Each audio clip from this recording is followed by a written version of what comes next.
Well, hello there. I was just out exploring the shoreline here around the big harbor. You know, I like to find things that have been washed up by the waves. What's this? Oh, well, this is a starfish that I rescued from down by the tugboat's dock. Isn't it a beauty? You never know what you're going to find along the shore here. You know, that's part of the magic of living by the ocean. Did you know that the oceans go all around the world? Just think of all the shores there are and all the things that can be washed up along them. You know, our friend Theodore, well, he likes to explore the shore too. And one time, he found the most incredible thing. Theodore was just on his way to the morning meeting at the Great Ocean Tug and Salvage Company dock. He always liked to look at things along the shore as he went. He moved closer to a tangle of logs and seaweed. Well, this wasn't here yesterday, he thought. Theodore began to move along, and that's when he heard it. What was that? He said out loud. The strange sound came again. It sounded like singing or whistling. It must be the wind. But then Theodore realized there was no wind. Theodore moved in for a closer look, very carefully. He wanted to keep clear of the tangled logs. No sound at all now, but there was something else. Theodore could see something strange. But what was it? It moved. Theodore was surprised and startled. Then he heard the sound again.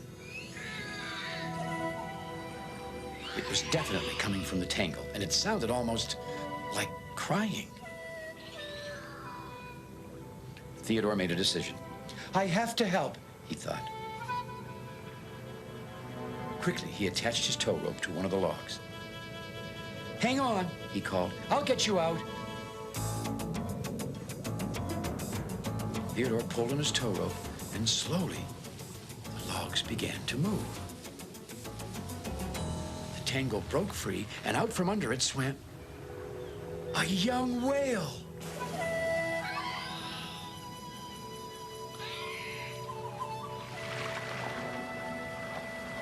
Oh, the whale was very happy to be free again. Where did you come from? Asked Theodore. The whale didn't answer. Instead, he swam next to Theodore and rubbed against his hull and whistled happily. You're welcome, smiled Theodore. Nice to meet you, too. And he began to laugh.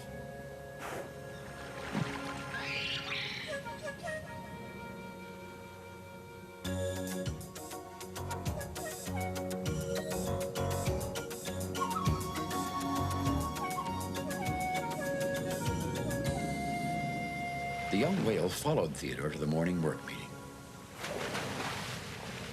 Oh, he must have gotten lost in the storm, said George. He must have become separated from his friends, said Emily. He's just like a puppy, said Hank, laughing. The biggest puppy I've ever seen, added Fodak. The dispatcher will know what to do, said Theodore. And the dispatcher did have a plan. Theodore, he said, take this young whale to see Rebecca, the research vessel. She'll know what to do. Okay, whale, said Theodore. I'll take you over to Rebecca, but please hurry along so I can get back to work. I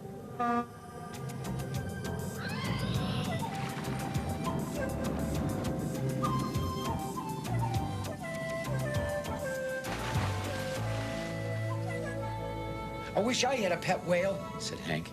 He's not a pet, Hank, said Emily. He's just here until we find his friends. And what if we don't find them? Asked George. And Emily looked serious. I don't know, she said. But he can't stay in the harbor. Whales need to be out in the wide open ocean. Rebecca, the research vessel, knew more about whales than anyone in the harbor. She was amazed to see the young whale. He must have come into the harbor after being separated from the rest of his pod, she said. His pod? Asked Theodore. He didn't know what the new word meant. Yes, pod is a name for a group of whales, explained Rebecca. The other whales could be anywhere by now. They must be looking for him, said Theodore. Yes, agreed Rebecca. I suggest we send out a tug to search around the ocean for the rest of his pod. Theodore was thrilled with the idea. Will this be my big chance to go out of the harbor? He wondered to himself, but his excitement didn't last long. I'll ask the dispatcher to send George or Emily, said Rebecca. Well, what about me? Exclaimed Theodore. Theodore, you need to stay with this whale until the rest of his pod is found, said Rebecca. You want me to be a whale sitter? Theodore couldn't believe it. But I'm a tugboat. I have work to do. He does seem to like you, said Rebecca.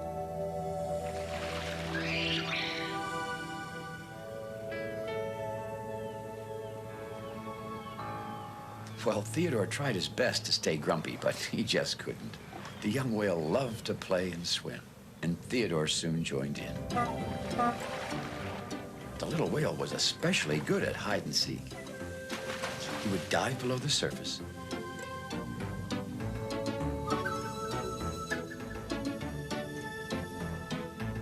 then pop up behind Theodore when he wasn't looking.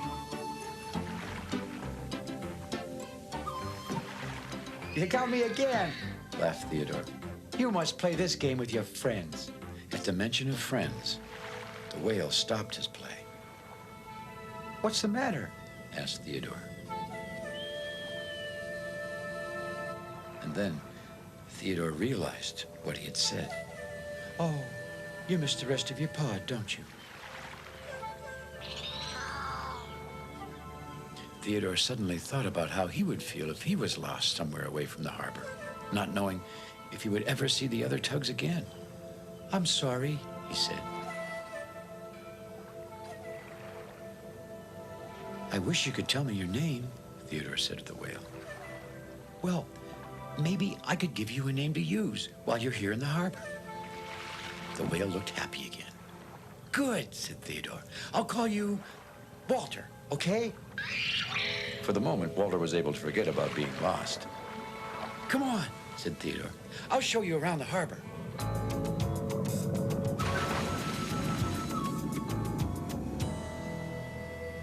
That evening, Theodore gave his place at the dock to Walter, and the little whale was so tired, he fell right to sleep.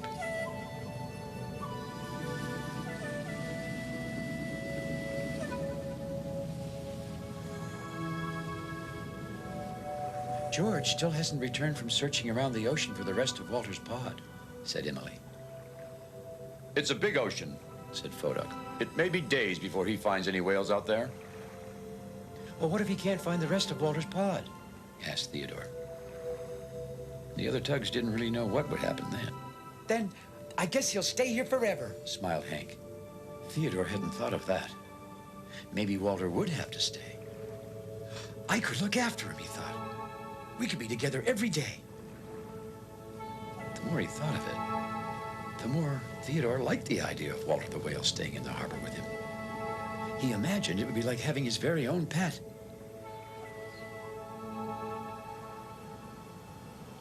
At the morning meeting the next day, Walter was the center of attention. At first, he wanted to be a tugboat too, and he lined up with the others.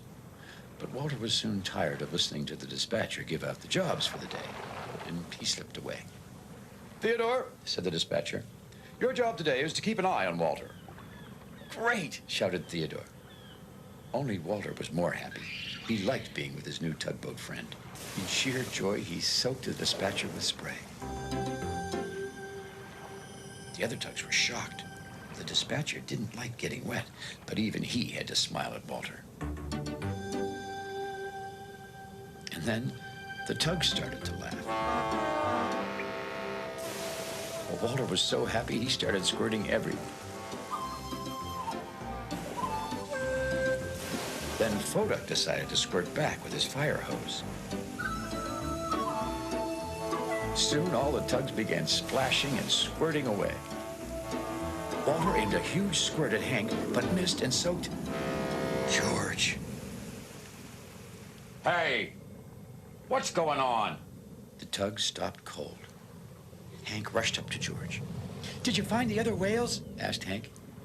Everyone looked at George. Yes, Said George.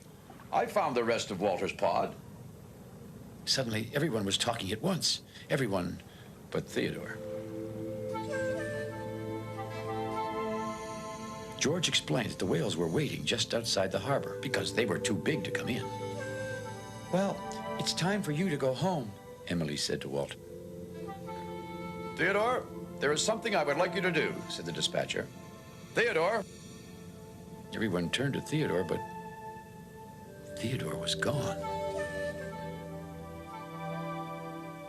Theodore thought he needed to talk to someone, and he chose Rebecca. "I thought Walter would stay with me," said Theodore. The water around his hull seemed colder without Walter nearby. "Walter can't live in the harbor, Theodore," said Rebecca. "Whales grow to a tremendous size and travel all over the ocean. And they like to be with other whales, just like you like to be with other tugboats." Well, Theodore knew Rebecca was right, but that didn't make things any easier. "But Walter was my friend." Theodore felt a bump, but there was Walter. The tug and the whale were very happy to see each other. "Well, what are you doing here?" Theodore asked. "Walter wants you to lead him out, Theodore," said Emily. "And the dispatcher said yes." Theodore and Walter floated out to where the harbor met the wide open ocean.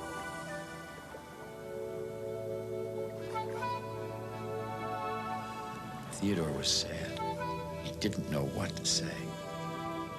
Suddenly, Theodore felt a squirt. It was Walter. Well, Theodore just had to laugh, and that made him feel better. Walter began to head off toward the ocean.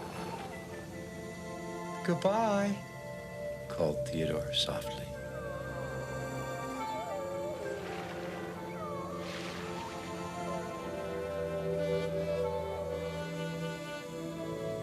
Theodore returned alone some time later. "Was it hard saying goodbye?" asked Hank. "It wasn't that hard," said Theodore. "Once I figured out I didn't lose a pet, I gained a friend."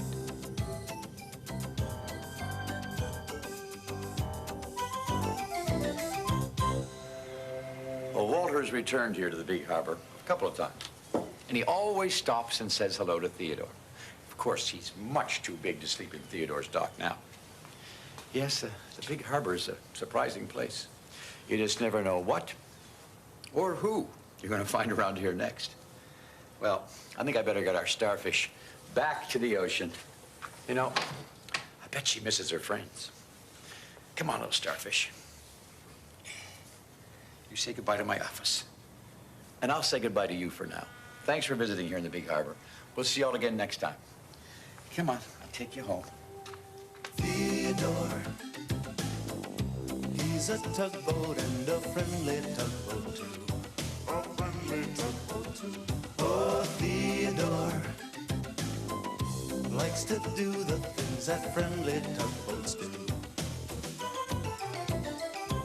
Pushing and a pulling in the great big harbor, in the great big world is so much fun. So many brand new things to discover. Waking with the sun, gotta get the job done. Oh, Theodore and Emily, Bodak, Hank and George, and the harbor master too.